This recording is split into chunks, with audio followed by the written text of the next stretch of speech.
The first batch of the food distribution by the COVID-19 Emergency Response Fund Board, vulnerable families in Mukuru kwa Njenga and Mukuru kwa Ruben slums, among those targeted in an elaborate plan by the government to cushion less fortunate Kenyans who may not be able to raise any income as the world grapples with the COVID-19 pandemic.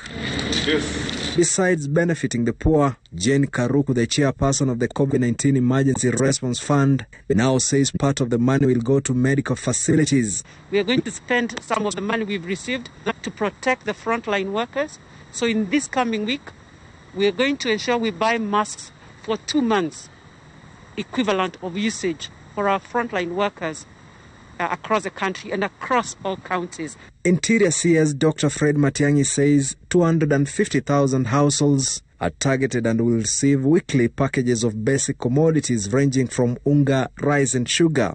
And while today's exercise targets residents of Mukuru kwa Njenga and Mukuru kwa Ruben estates here in Nairobi, Matiang'i says the launch of this exercise is just but the beginning of the government agenda to target other vulnerable families across the country. From Nyalenda to Bangladesh in Mombasa, Kiandutu, Mukuru, Madare, Kibra, and all these places.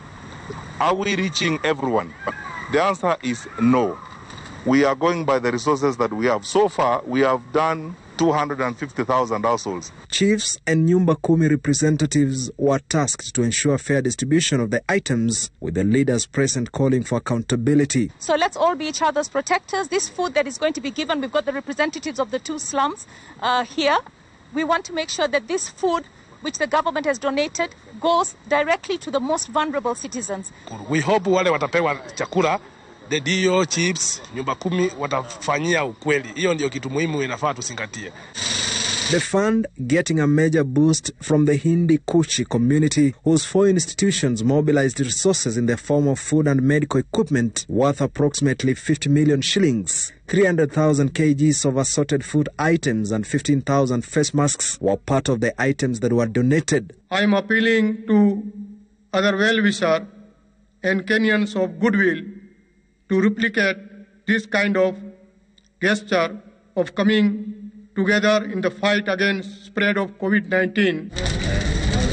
In Nairobi's Mukuru slums, Monica Oles, the mother of 8 whose plight was aired by Citizen TV, was among the first beneficiaries, receiving a package donation comprising foodstuff, face masks and a stipend from the office of Nairobi Governor Mike Sonko. Makori Ongechi, Citizen TV, Nairobi.